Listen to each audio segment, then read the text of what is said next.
What's up, RC4 squad? Mike back with another video. Now this is one I've been waiting to do. This is the unboxing and review of the Team Corally Kagama. Now I'm not going to do some crazy huge unboxing because there's so many good YouTubers out there that's already done it. I just want to get this thing out of the box, get it opened, go through the package, just take a look at it and give you guys my first impression of this.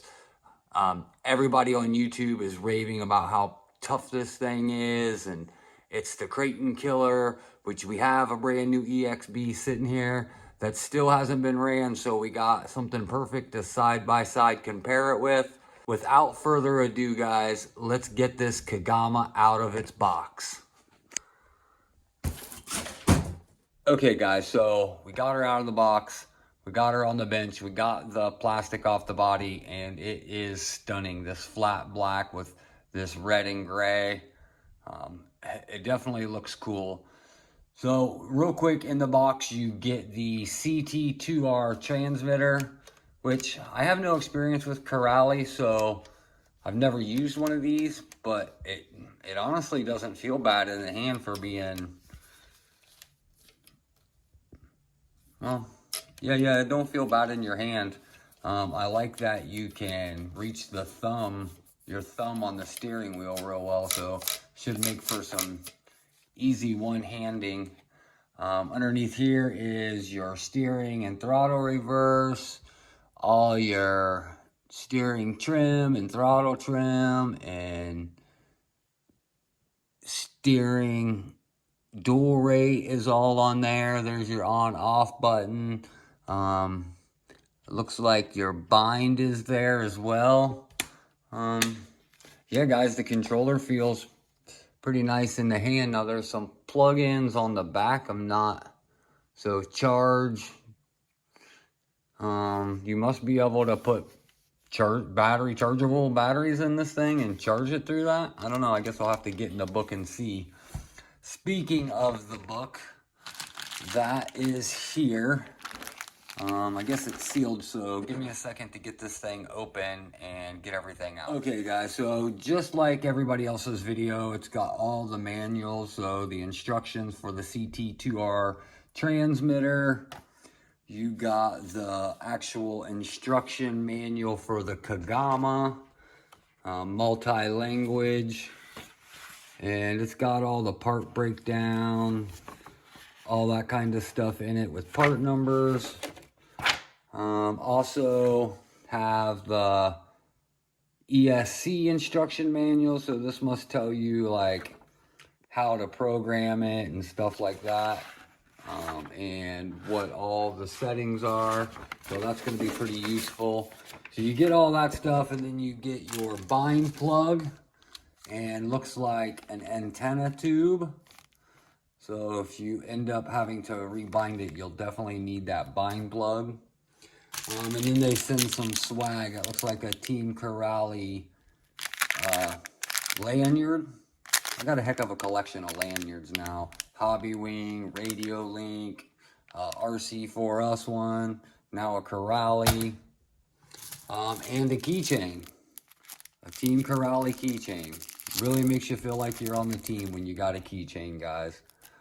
So, I guess what everybody's kind of waiting on is for me to get the body off this thing and take a look on the inside. I know that's what I'm most interested in seeing. So, let's go ahead and get that body off and take a quick peek at it. Let's see what our first initial impressions are. Okay, guys, so this is their 2050 kV 825 Curon motor, 4 to 6S capable. Also, their servo with a nice aluminum servo horn. That's nice that they do that.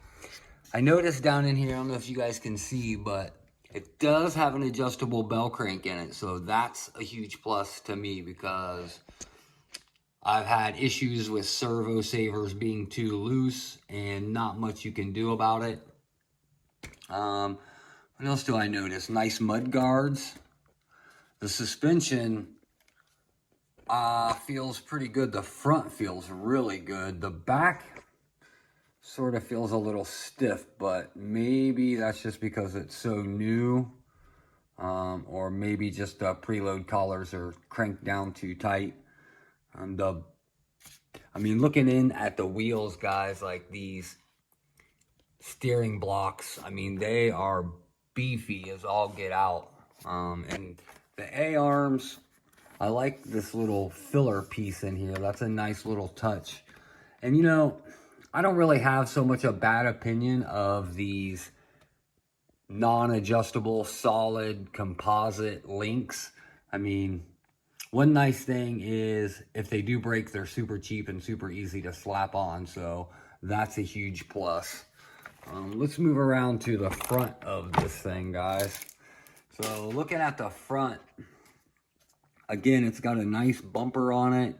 Looks like the A and B blocks are all aluminum to begin with. Sway bars. They do have those different colored outdrives, which I guess signify they're a different material because, and I may be completely wrong, I just feel like I heard that they used to have an issue with that, so they kind of fixed that now. I like the etching. That's a nice touch for it not being 70/75 and being etched. It's a kind of a cool touch. So the battery tray, guys, set that up there like that so you can see a little better. The battery tray looks like a pretty good size and it's adjustable, so that's kind of nice. I have some Garage Life RC battery straps somewhere around here. I'm going to end up slapping in this because I've heard these snap pretty easy. I'm honestly surprised they didn't put anything in the bottom of this plastic tray to absorb some impact. They went far enough with the on-off switch to put it in a case, so it didn't go anywhere. That's kind of cool. And this red ESC is kind of cool.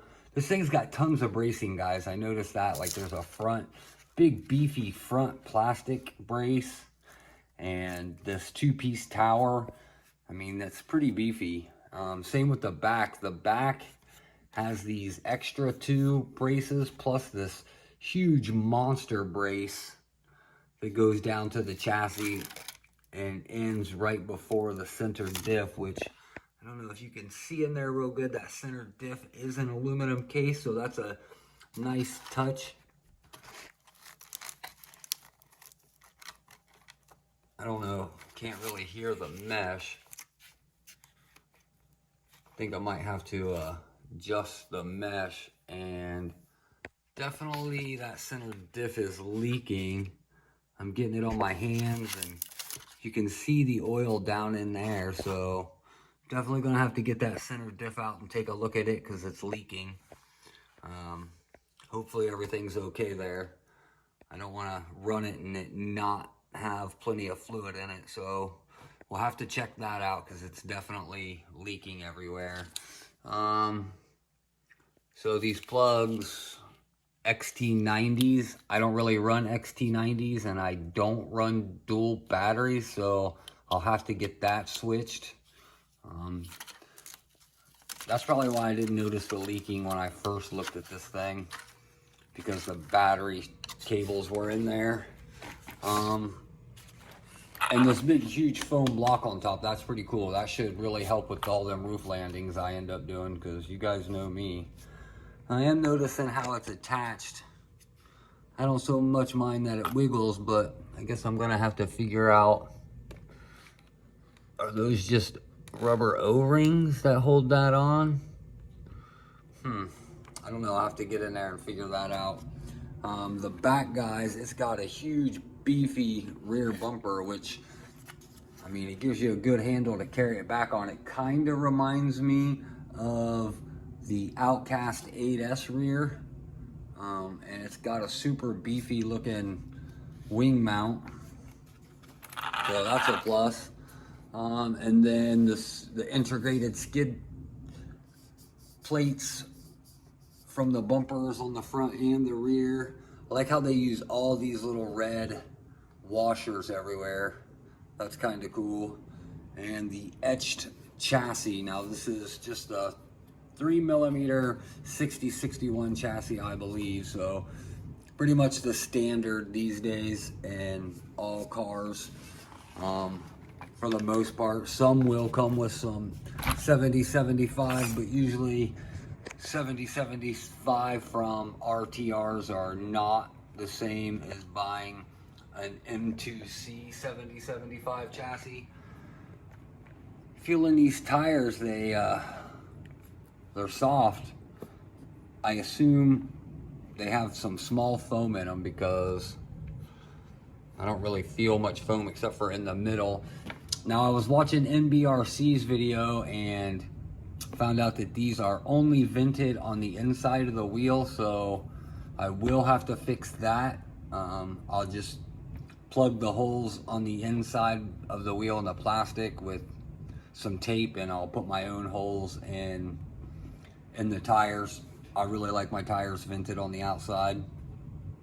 So, I mean, other than that, guys, I mean, that's what I'm noticing just right off the bat.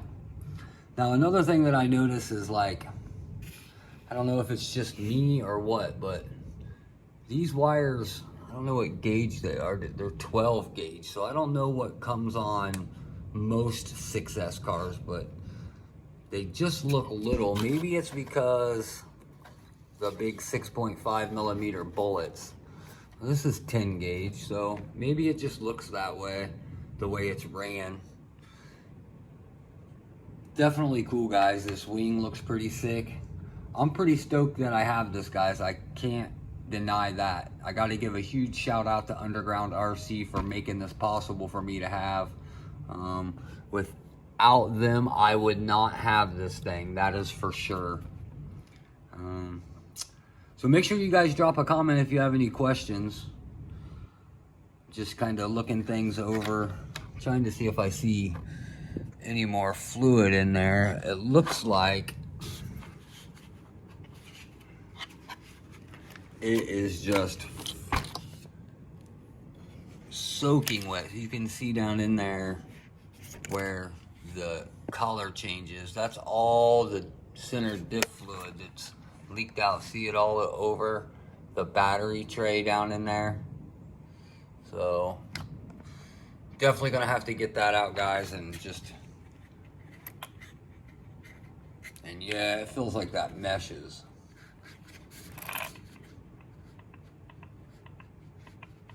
Yeah, that mesh is way too tight. I'm gonna have to get that checked out too. So give me a minute, guys, and I will pull the Kraton EXB beside it, and we'll just take a quick look at both of them side by side. Okay, guys, so I got them both down here on the ground, the bodies off and beside them. As you can see, as far as size, I mean, length, width, they are pretty much the same. So, I mean, it's just your typical truggy. I'll let you guys make a decision on what you think looks cooler or is cooler. Like I said, there is a lot of differences between the two. This is an EXB model, so it's got a lot of extra 7075 upgrades versus this thing. So just a quick run around from the front. They both got sway bars and stuff like that. They both got plush suspension. So, both got the aluminum horns on the servo. Both have killer electronics. Both have X chassis. Both run the same pivot ball style suspension in the front. So, okay, guys, so that's gonna wrap this video up until I can get this thing gone through and get that center diff out and check it out. And make sure it's got plenty of fluid before I run it. I would hate to ruin this thing just because I was lazy and irresponsible and didn't take the little bit of time to get that center diff out.